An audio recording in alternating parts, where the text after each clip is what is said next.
I would like to bring to the stage somebody to introduce this person, because this is a special night, because you're going to get a lot of information and you're going to hear a lot of good music.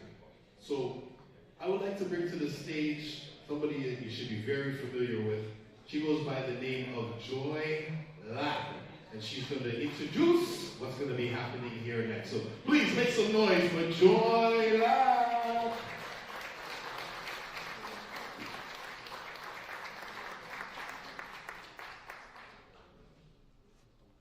Good evening, everyone. Good evening, everyone. Okay, good. How's everyone doing tonight? Awesome. It is my honor and pleasure to be here today. Honestly, to have breath and life today. So if you're in the room and you're breathing, maybe we should just give a clap, right? Right? It's such an honor to be here, and I really think we should give a round of applause to everyone who collaborated in organizing tonight's event. Please do that, give them a round of applause. Often, when Conroy was talking about this event, we often get a chance to come and listen to steel pan music and enjoy it, but sometimes we don't get to talk about it and give it context. And so tonight's event allows us to do that, and so we really appreciate being able to do that. And we really appreciate the collaboration with the Antigua and Barbuda Tourism office here in Toronto in bringing our guest speaker, Mr. Khan Cordice. Ken is a local from Antigua. Anybody from Antigua and Barbuda in the house? Yes. And so if you're not from there, don't feel bad. But he is a skilled arranger, composer, educator, drill master, award-winning and panorama-winning arranger. And for those of you that are not from Antigua, but maybe are from Trinidad and Tobago, he's gone over there and he's done some drilling and he's done some amazing work. And so it is our honor and pleasure to have him tonight. He will be the guest speaker at the Antigua and Barbuda Association of Toronto, the dinner and dance celebrating our 44 years of independence. And so he'll be there tomorrow. Oh, did I mention he's the director of culture? Sorry. Please give a round of applause. He's just phenomenal and just amazing. So Ken said that his intro to us was going to be that he was going to speak to us through his instrument, and so he's going to open with that, and then he'll start to chat and engage with us and share his expertise around drilling and the steel band, and I know it'll be so much more. We're going to just give him a moment there. Everybody feeling okay? Yeah, can we give another round of applause to Souls of Steel Orchestra? I wasn't sure where they were going with that last song, the intro, and I was like, oh, that's your intro. Okay, that's where we're going. It was so nice. It was beautiful. Again, Mr. Khan Cordice, please give him your warm, even though it's cold outside, your warm, Toronto, Canadian, Caribbean, Khan community welcome.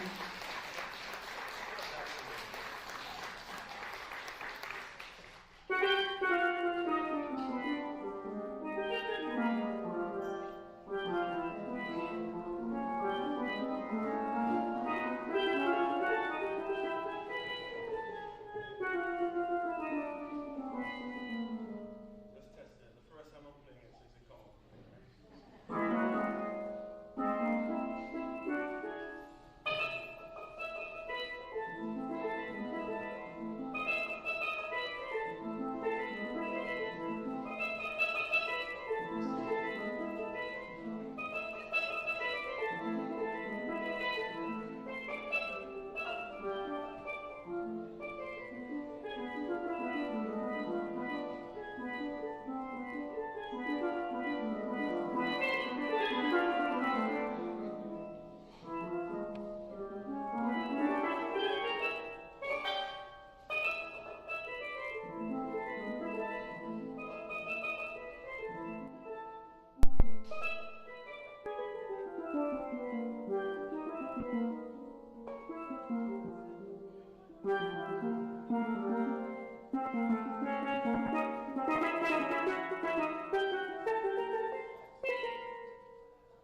This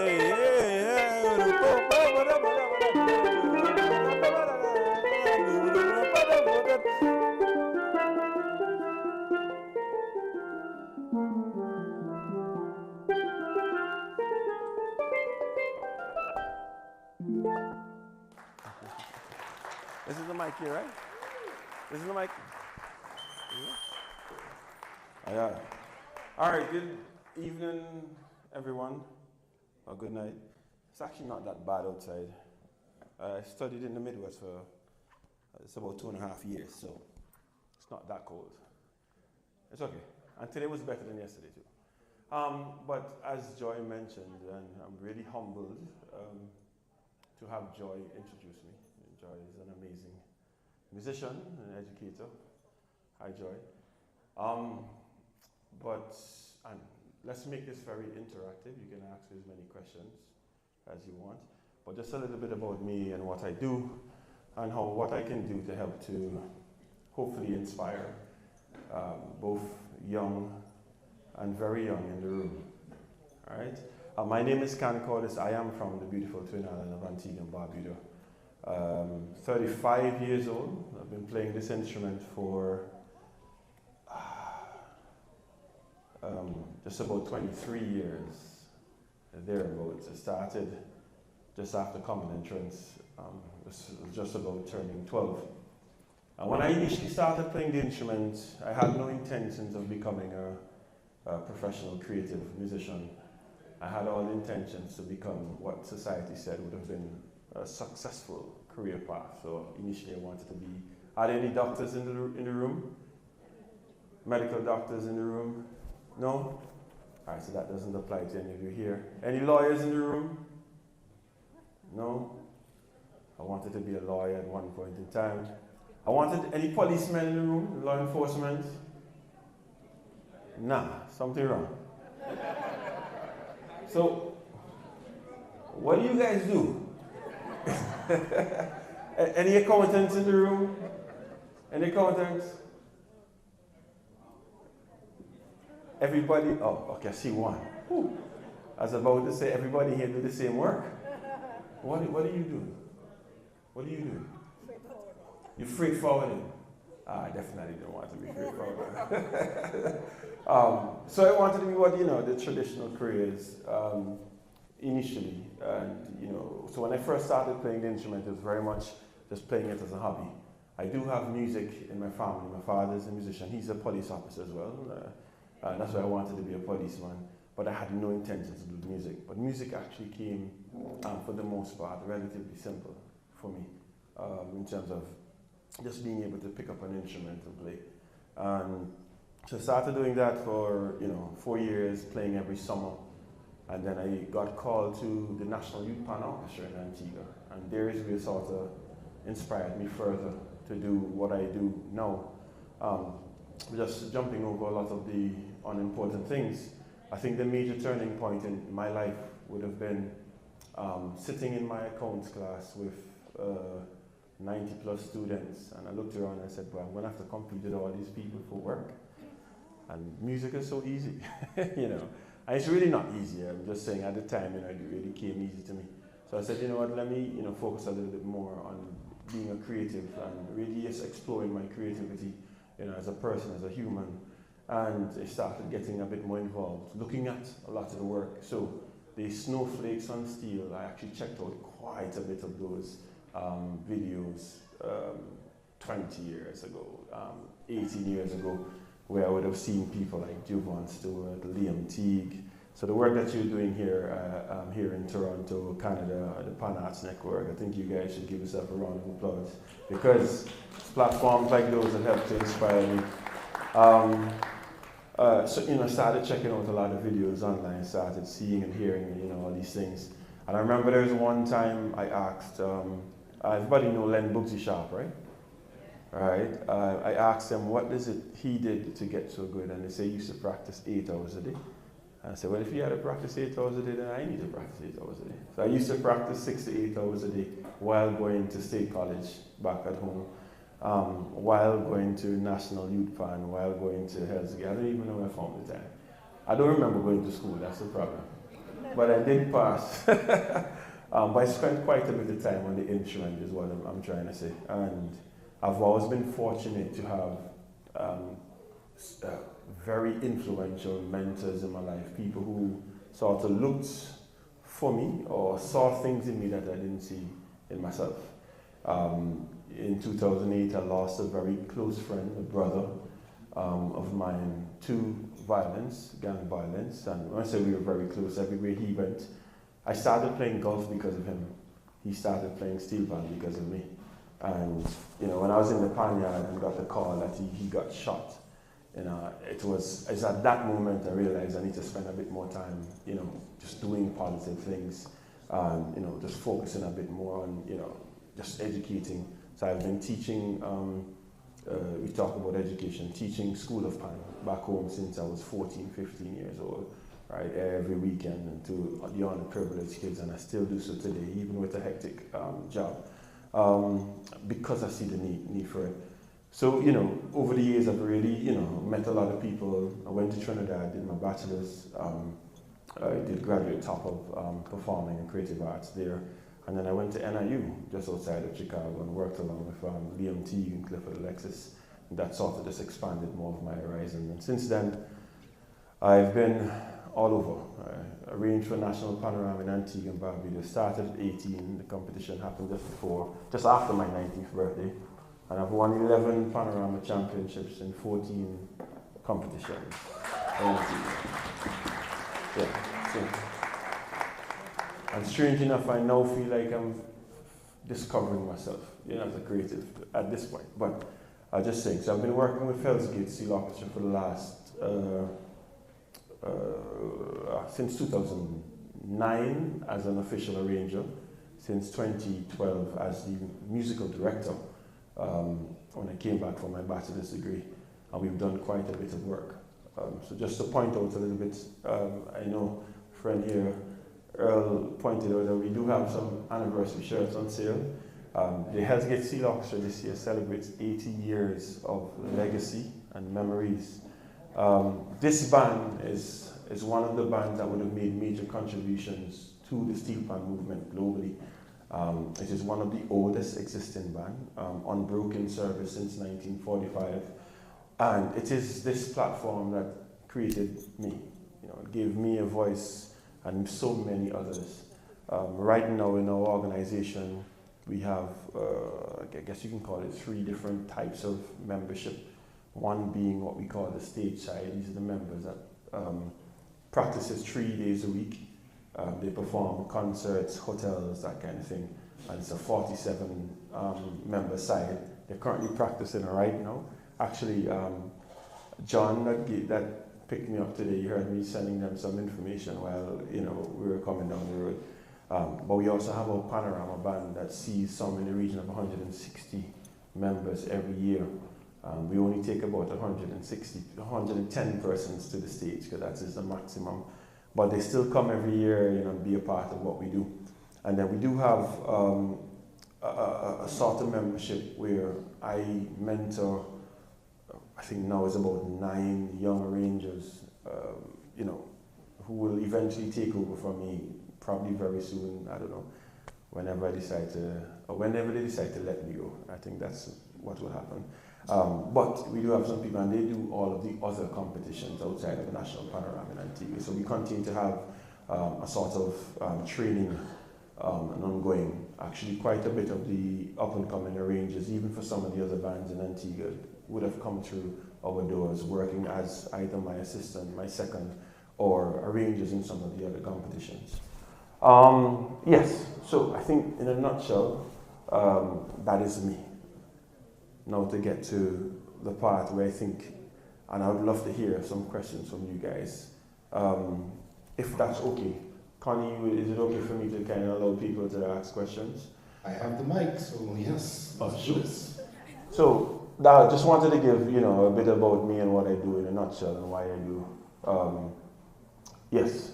So in terms of what I do as a day job, I am the Director of Culture and Administrator in the Ministry of Creative Industries back home. But I do spend quite a bit of time still traveling and educating I just came back from doing a developmental session in arranging and performance in St. I love sessions like those. To be honest, if I can do that all day, every day, I'll be a very happy man. You know, I don't have to deal with all the stresses of administration. But you know, I enjoy it the same way because you know, in my day job, I get the opportunity to create or to be a part of creating opportunities for other people. You know, like myself. You know, when I look at the younger generation, I really want to see how we can help to create a better next generation. You know, especially I have 2 girls, and I'd really love for them to live in a better world than I lived in. So, you know, so be a part of that process. I think I'd love to see how I can live my days doing that. So any questions? Joy. All right. And raise your hand if you have a question. My question for you, Ken, is how, if you could give us maybe 2 or 3 tips on really cultivating the next generation of leaders. Also, I'm really interested in sustainability for steel pan here in Canada, internationally, and so I think a lot of it is about nurturing young talent. And so can you tell us, how do you do that in a really good way, and nurturing leadership skills across the steel band? So arranging is one, but there's other things that are needed. And how do you do that in a good way, knowing that sometimes people don't want to let go of their posts? So can you just tell us, like, how have you been able to cultivate that in a way where young people feel seen, where they feel valued? We can still value those who have blazed the trail. Tell us about that. Thank you. That's an amazing question, and thanks for that. Okay, how do I start? For me, I see that we all have a place, you know. Everybody has a role in what we do in this particular art form. Now, for those of you who don't know, the instrument is not yet 100 years old. Maybe in another 10 years or less, you know, we'll be there at the century mark. But we would have seen some of the greatest pioneers, you know, on earth, you know, to walk the face of the earth, you know, be instrumental in the development of this instrument. But because it's also so young, we're talking about pioneers who are still, some of them are still alive. And I know there's this battle of, you know, don't want to give up, as you're saying, you know, we don't want to give people space. But I do think there's space. One of the things that I try to do, I don't compete at all with my mentees. If I create a space for them, that space is just for them. So when I say I have in Hell's Gate alone 9, maybe 10 people who are young arrangers, right, who are up and coming, there's actually one guy who is still a mentor to me, but he's one of them that got me into steel pan first, that I'm now teaching the art of arranging. So he's a young arranger, but he's about 20 years older than I am, all right? So simple, as I said, I don't do anything other than national panorama, and I find ways to kind of bring them into the discussion. So the last 5 years or so, 2019, we would have created now a musical team at the national panorama level. So when I do have my conversations about choice of songs, they're very much involved in that conversation, you know, and as we're developing ideas, if there's something I think that they can learn from, I'll be like, hey, check this out, you know, this is why I do what I do. But in terms of creating those spaces now, in Antigua, there is a couple of competitions that happen annually. The National Junior Panorama Competition, which some of our older guys still arranging. I've made it abundantly clear that I would not arrange for that competition ever again, because I think that that's a platform for younger people, and when I say younger, not just in age, but in experience, to get their hands wet, to develop. So for me personally, that opportunity is for them, and I ensure that I put myself out to mentor them in that space. I don't need to compete with them. I don't think there's any benefit in that at that level. In Antigua and Barbuda, the national panorama is the highest level. So I guess if you want to be the best, you have to, in the country, you'd have to elevate yourself there. But we also have competitions like the 25-a-side competition that happens at Moods of Pan. Again, I do not arrange in that competition. The last time I did it would have been in 2016, the year after I came back from doing my master's. And again, at that point in time, I would have had maybe about 5, 6 or so titles as a national panorama arranger. But when I looked around, and in speaking to one of my mentors, who was the former arranger before I took over, he said, this may be an opportunity for us to develop, that next generation. So we put them there, we work with them in the background, send me music, let me give you some feedback on it before you take it to the band, and support them all the way. So by not having competed with them, per se, but also creating space for them to shine, to blossom, we've been able to create, this very, every day they call, this is what I'm doing. But just looking right across the steel band fraternity, for us, we just think generally creating space and allowing people to function. We get busy, I'm extremely busy. So we're practicing every day now for our concert on the 22nd. And if I was a selfish person, the band would not have been able to practice because there's nobody there to run the band. But my musical team is on the ground running the band, right? And when I said that eventually one of them will take over, it likely will be sooner rather than later because I'm at least, for a time, I'm extremely busy right now. I just don't have the time to commit, and I've acknowledged that. That's something that I do. I do a lot of reflection every day, and I say, listen, I just can't do it the way that I used to do it. I can't go and spend 6, 7 days at the Vanguard every night, So if that's the case, rather than holding it up for myself, why not create opportunities for people? And we're here for a limited time, and I think that's something that we all need to acknowledge. And while we're here, we contribute as best as we can contribute, and we try to nurture as many people as we can nurture. So whenever that time is, and I think that's why Hell's Gate has done so well over the last 8 years. And the band has 24, well, the numbers are at the back of the shirt, I think 24 titles. And the next band closest to that has, I think, 12 titles. It's the reason why the band has done so well, competitively, so well as an organization over the last 80 years. And it has a lot to do with just continuing to think about how do we sort of future-proof the organization. And I've learned from those same settings, and we continue to encourage them. Because of Hell's Gate, we have majority of the church bands in Antigua and Barbuda would have been started by some sort of influence, either members going there and starting, or they're coming and learning it with us and then eventually starting. Hell's Gate would have been the band that played at church in 1955, 56, somewhere around there. Which would have been a point in time when, playing at church would have been, being associated with a church would have been seen as demonic. The steel bands were seen as demonic at the point in time, the music that they were playing. So to be able to play in a church back then, right, it would have been a big deal. And we did start our celebration this year by playing at that same church out in Parham. If Antiguans who are here, the St. Peter's Anglican Church out in Parham, right? We went back there in January and did our first Thanksgiving service of sorts back then. So I hope that answers your question. But for us, it's really just trying to create space and to just think about how we can continue to mentor and nurture people for the next generation. We'd love to see this organization and PAN as a whole, sort of live for the next million years. We could be talking about our greats 100, 200, 300 years from now.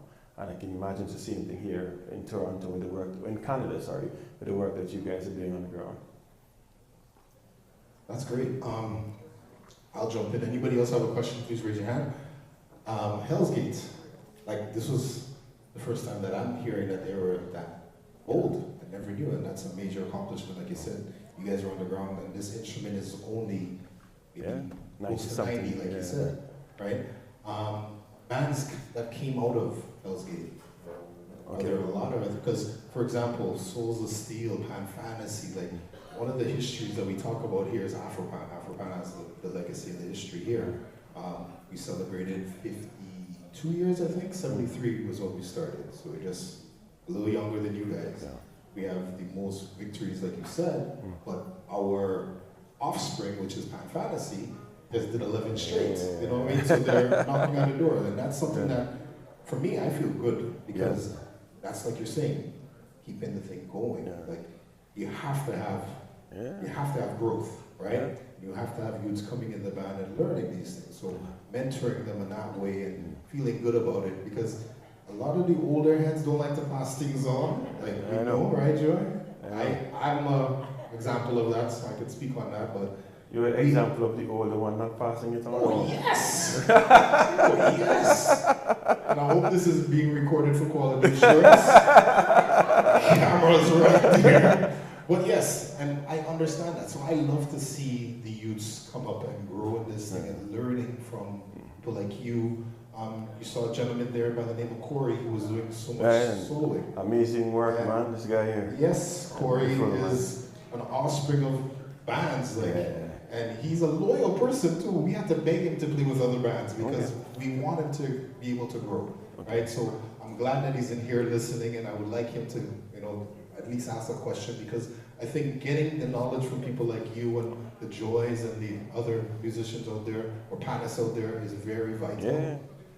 Now is a good time because we are all one people and we like to share things, where as before, we didn't do that things, you know what I mean? And I feel one of the things that I feel that there's a great need is pan tuners. Yes. Any pan tuners in Antigua or learning to tune, because that's one of the things that I feel like if we don't have that soon, we could just. I don't remember. I'm trying to remember who I was speaking to, and I think it was here in Canada.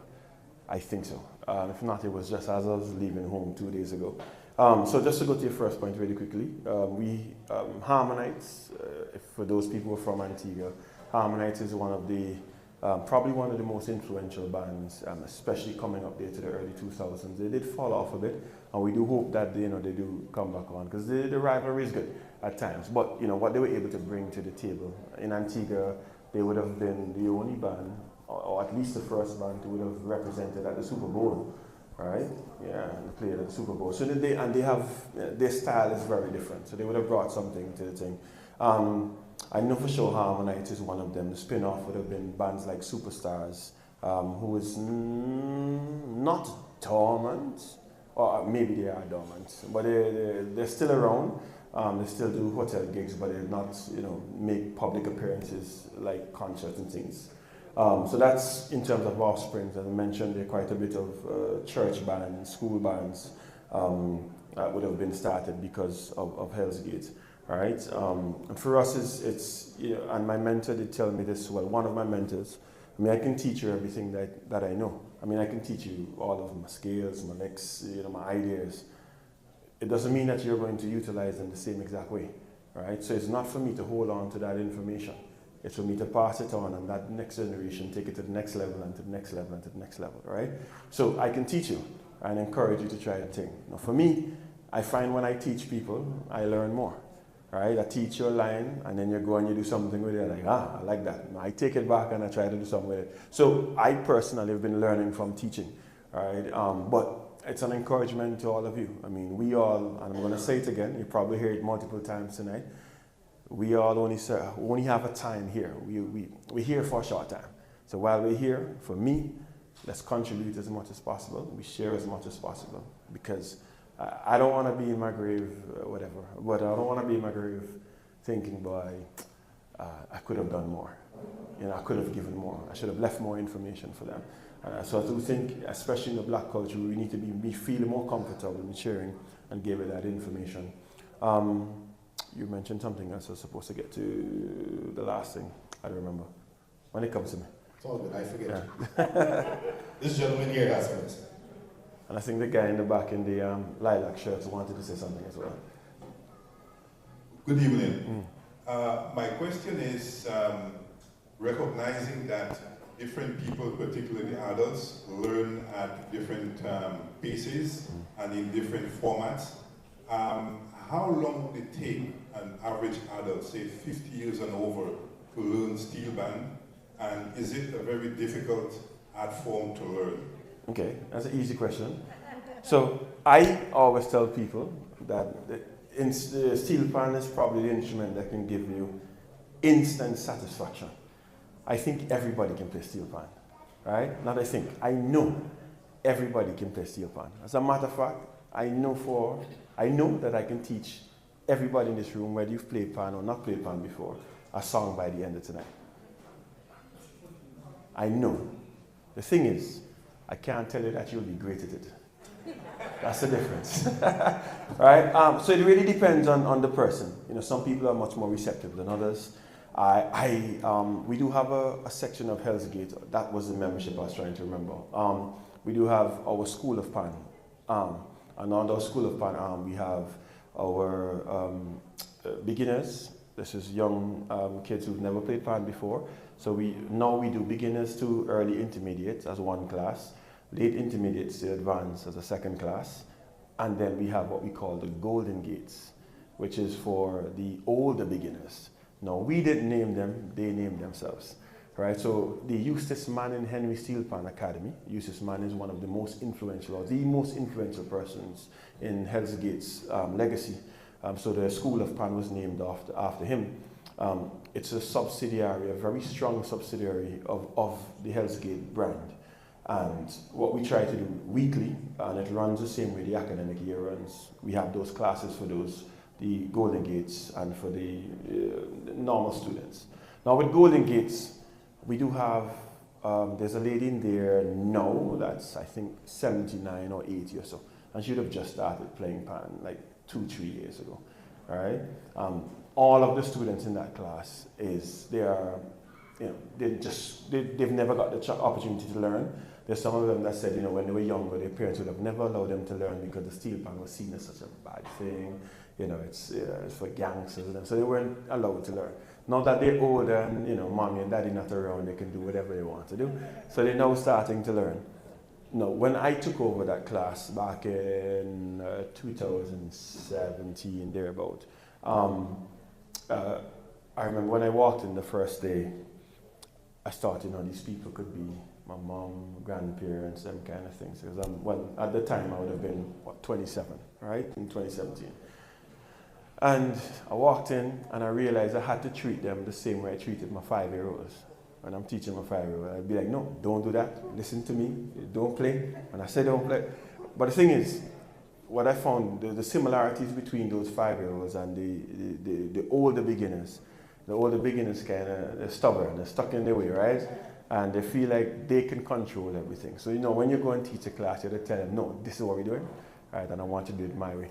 But the thing with teaching the instrument, and I'm sure Joy and the other people here will tell you, and I think I saw a bit of it, maybe I'm wrong, but I believe I'm correct with Andrew and the work that he did with Soul of Steel earlier, is to write music or arrange music that is level appropriate.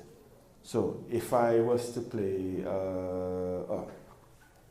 so if I tell you want to learn to play steel pan, you are 40 years old? Work with me, say yes. All right, and you're going to play for the very first time and decide, I'm going to just play this song and you're going to learn this song. All right?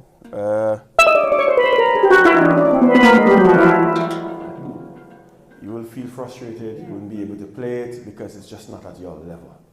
Now I tell you, listen, we come to the class and we teach you a very, very simple song as a beginner.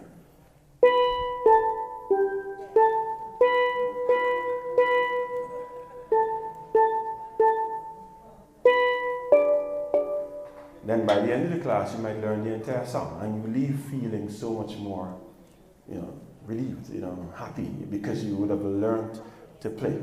It's the same way we do when you're teaching 5-year-olds. So a lot of times, we, as adults or teachers, we don't, and I use the term a lot, we don't practice level appropriate learning.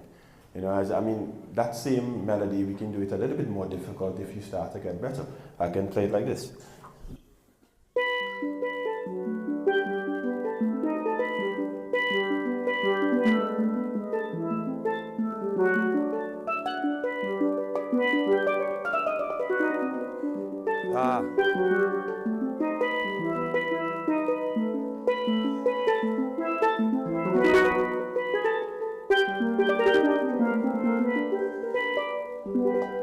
Something like that, right? I guess a bit more challenging, but it's the same song, same melody. So as you get a bit more advanced, now there's, and I'm proud to say, her name is Avanel.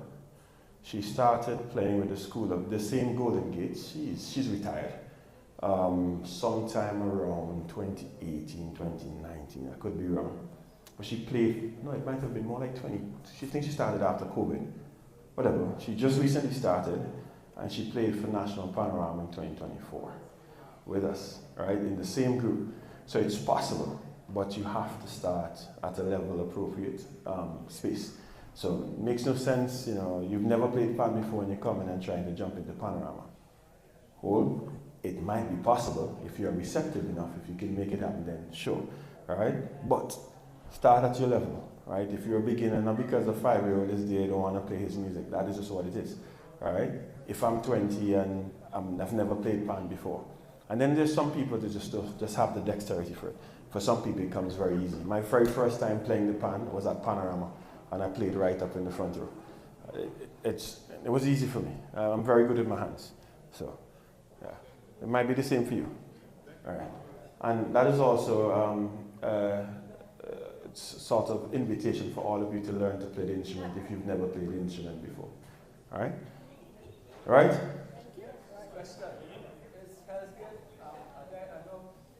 Oh.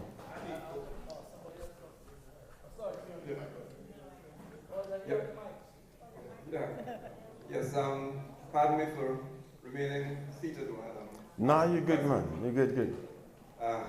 Just to expand on that a bit, I played pan for the first time about 60 years ago. Okay. And of course the pans were arranged. I remember that. And the pans were arranged very different in those days. Okay. I'm now 87. And last year I joined the beginner's class. Yeah. It was a little bit of a challenge. Yeah. But I tell you, I enjoyed it so much. Yeah. Even though we were trying to play, we were learning a difficult song, DNA. Wish they would have chosen some. Yeah, but anyway, so you get a lot of enjoyment. Yeah. At an older age, you can still enjoy it. Yeah, man. Now, I've been following you up since you, I'm not sure the sales game, but you won with a 25 aside. Yeah, so 2008. Right. Yeah. You were 18 years old or something like that? Yes, that's correct. I've been following you up all over the years. Yeah, that before I started arranging for National Panorama, actually. That's my first major competition. Yeah. Great. So I don't know if you could break down for me and for us the difference or similarities between the arranger and the driller. Ah, sure. You were drilling for Exodus, yeah. Sure. Sure, I can, and that's a great question. So, as an arranger, and I think that's what most people know, that's the person that is responsible for coming up with the creative elements of the music. And, you know, so you come with your, what we call the main theme, that's the flat tune. So if it's DNA, you know, that's DNA. You figure out how creatively you're going to put that together. Melodically, harmonically, rhythmically, all of that. And then you would have developed the tune based on how you see it from a creative point of view. Just trying to, you know, sort of brush over it quickly.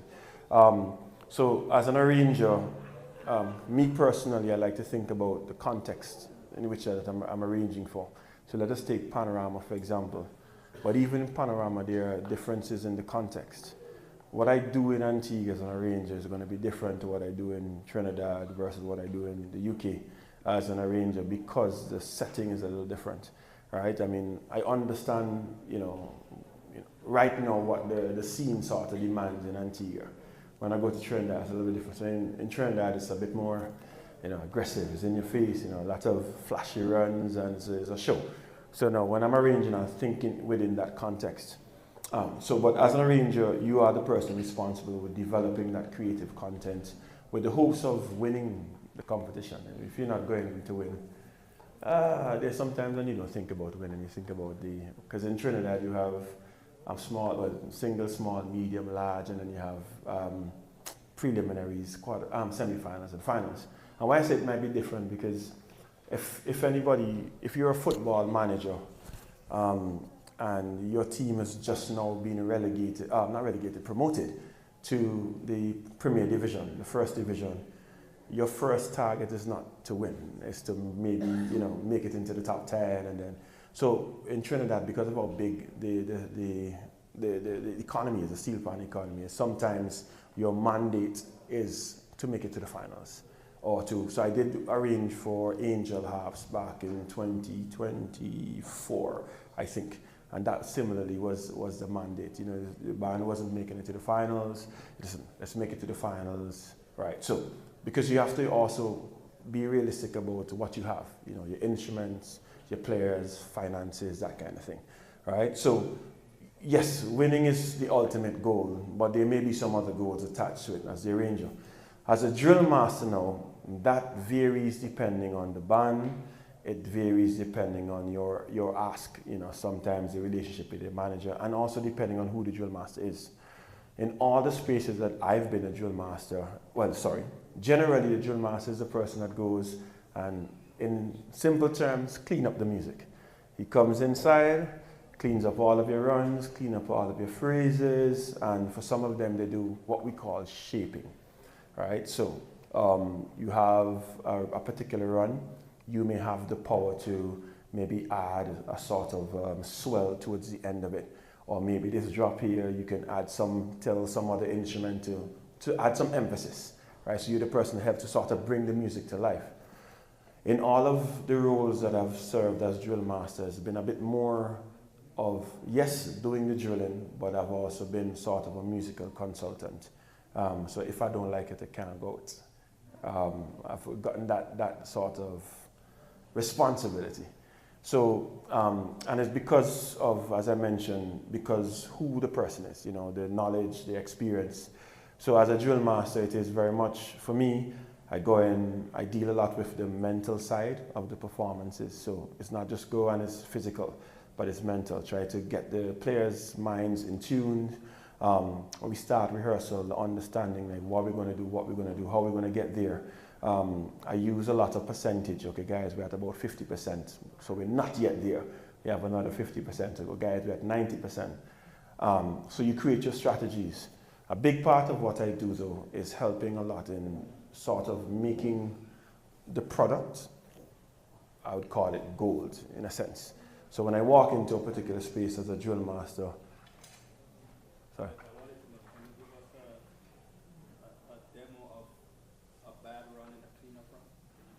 I need to get I need people. No, but I mean, Sorry, go again? No, I was saying, when you, for example, there's a bad run, you could play a bad run. Yeah. I need people. I can borrow you a second? Yeah. Bring 2 other persons with you, I guess. So. Any solo player here? Yeah, Solo player? Nah, I'm an MC today, bro. Right. 10 minutes? Okay. We got 2 tenors here. That's fine. So I'll work on that. So as I was saying, as in my role as drill masters, I've been a bit more than just cleaning up music, but helping to add more value on the musical side. So I would walk in, I remember, so I worked very closely with BJ, who was the arranger for Exodus.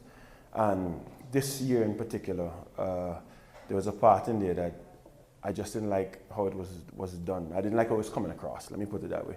And I said to him, I think we can make some adjustments to bring it to life. And it was a sort of jam, the first jam. And he's like, this is what I was really having in my head. I said, I hear you, but it's just not coming out clean enough. And I know from my experience, no matter how much times I drill this, it just would not get what we're looking for. So I do have some recommendations. How about, you think about this, give it some thought. He said, you know what, go ahead, look at it, make the recommendations. And what we're able to do now, just, with making some maneuvering, moving some stuff around, cutting out some things. So what he had was all of the pans playing this very long run. So by the time you get to the end of it, we know, for those people who are a bit more experienced, it makes it, when you have very difficult runs, the low pans tend to fall off at the end of it all. So we made some adjustment, pull out a few things. So it made the entrance into the jam that much more beautiful. Because now when they execute it, you could really bring that essence, right? If I had the music here, I'd play it for you. But So with that recommendation, because you have that experience as that type of drill master, you can make much more informed decisions on the way forward for the song. The first year, the ending, we need to do something for the ending. The ending is just not impactful enough. So arranger, put something, think about it. It needs to be nice and big. It's too abrupt. So you get to have that conversation with the arranger, as opposed to, the average drill master, they just, whatever the arranger put down, they just clean up. Right? So you get to be very much a part of the musical decisions moving forward as that type of drill master. A Cordice, if you know a Cordice is that kind of drill master as well. He's a bit more involved in the direction. Yeah. All right, so the question here was, before I move on, one last question, or we're running out of time. Okay, I don't know if we have a lot of time, but, so the gentleman was asking about, how we clean up a run. Right, what are some of the things you can do? And I'll do it very quickly. What run do you guys know? Okay, let's try this. B, C, C sharp, D. Right? And then we go G sharp, A, B flat, B. So, sho, do, do, di, do, do, do, do. Ready? Let's try it slow. 3, actually no, I'm going to count off on your plate, right? So this is what I want to hear. Shabba dabba dabba dabba, 3 and go and. Just play with your mistakes. If you make mistakes, what's your name? What's your name? Petra. Petra. Play with your mistake. It's okay. Dabba dabba dabba dabba, 3 and go and. So it's not very clear, right? They're making some mistakes. Fine. It's very new to them. Don't think too hard. I'm just going to try to do a short demonstration. I wanted you to make the mistakes. So what? Very simple. Let's take it apart. We can start by just doing it in halves, or we can just say, depending on how complex it is, let's just take 2 notes at a time. So let's take 4, because I think you guys can manage it. We'll go B, C, C sharp, D. But we're going to take it really slow. Ta, ta, ta, ta. Ready and go and. Ready and go and. Put a little accent on the first note. Go and. Ready and go and. Faster and go and. Boom. Bum bum bum bum bum bum bum bum. The double time and go and. Ready and go and. I'm just make it quick, right? No, just one time. Just ready and go and. Ready and go and. Now, another thing that we would do, if we find that we're speeding it up and they're not getting it, we'll go and check to make sure that they have the right sticking. Like the notes, they're using the right hand. So sometimes that makes it a little difficult for them to play.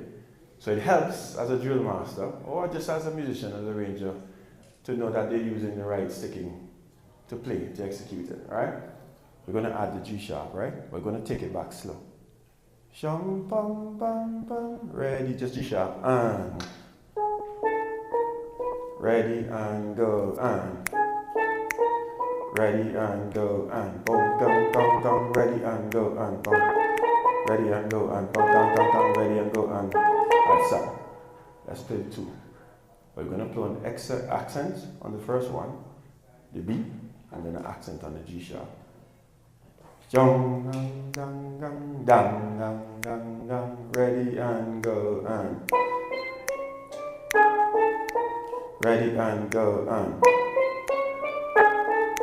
Ready and go and. Ready and go and. Gang, gang, gang, gang, gang, gang, gang. Ready and go and. And then you just go, on and on and on and get it, more and more difficult, right? But these are good players, so it was easy, right? Sometimes it gets it. Give them a round of applause. Nice. All right? They're just kind of breaking it up in different ways. When you have more time, you spend it on. But I'd like to, just if I can just put this out there, when I'm running rehearsals, I do have my rehearsals planned. So I like to have rehearsals. I would say it's only 2 hours long. And this is for everybody. If it's 2 hours long, this is what I want to complete by the end of the rehearsal. If I do finish that plan, I might push on a little bit, but not past the 2-hour time that I want. It's because I believe people need to have their personal time too. So I don't want to be in a panyan for 10 hours and 11 and 12 hours, all right? For Hell's Gate, we practice for majority of the season 2 hours thereabout for panorama, 2.5 hours. And it's only the week leading up to we may push on a little bit. And the night before, for tradition, is when we practice until like 3 in the morning. But it's also that same night is when we do the least amount of practice. They do their sectionals up until about 9:30. We get together, do our final runs, and they eat from about 11:30 until like 1 o'clock and lie and chill. We come back together, we split the band in two, and they compete against one another, and we have the audience judge which sect they did the best, and then we send the pans up to the grounds at 3 o'clock in the morning. Right? So a little bit about that. I know Connie was saying we're out of time. So yeah, because we do have to move instruments, we have to set a gain, and then we have a conversation with you later. We Sure. also have Pan Fantasy. So people, did you enjoy this? If you enjoyed this, let's say a big round of applause. you had a question? Over the last couple of years, this has been like a norm. It seems like since COVID we got this, right? Which I think is so informative and so nice to have. Okay, I And don't if know. you guys Oh, like Babu, this, yeah. please look out. Joy does this all Babu the time. died. Conrad does this as well. It's very informative. You get to learn Okay, so okay. many new things. Like I said, Oh, I really? learned Okay. about 10 different Okay, things today, okay. tonight alone. Yeah, man. So if you enjoyed, once again, please give it up for Mr. Khan. Yeah. At this time, we will have a slight intermission because, like I said, we do have to strike Souls of Steel's Pan, and Pan Fantasy is going to set up. And then I believe we're going to do a round table discussion with our arrangers tonight as well. So we have Mr. Andre Rouse that is here from Souls of Steel. We also have Mr. Al Foster as well. Oh, you're going to do it now? Okay, cool. We can do that now. I think Wendy went for it, but then I told her, okay, cool. So don't go far, Khan. And we also have Silex, who's going to play some music during the intermission as well. But, Conrad, you get it, because Wendy is go inside the kitchen and she is forget things. So please, bring that presentation now. While Khan does some, things there. Who's playing music? Silex will be playing some music. Wendy, come, let's go. We're on fire here tonight. And like we said, we do have food on sale. The bar is open, and please check Mary Kay outside, Janet, right? Wendy, you have a nice perfume outside you gotta buy for me for Christmas. So come. I know you just reached from a gig. Come, we're on time. Can I read it? Oh Lord. Sorry. Wendy always tell people to hang on. Good night, everyone. So it's a pleasure to be here tonight. I'm glad you all came out to be a part of this little conference that we're doing in a sense. And it is amazing to have Khan Cordice here. We've all heard so much about you, but we have never had the opportunity to actually meet you in person. So it was really nice last night to see him in the Pan Yard. And I want to say thank you for visiting. It's a pleasure to have you here, John. Sure. Yes. Yeah. Yes, you can clap that, yeah.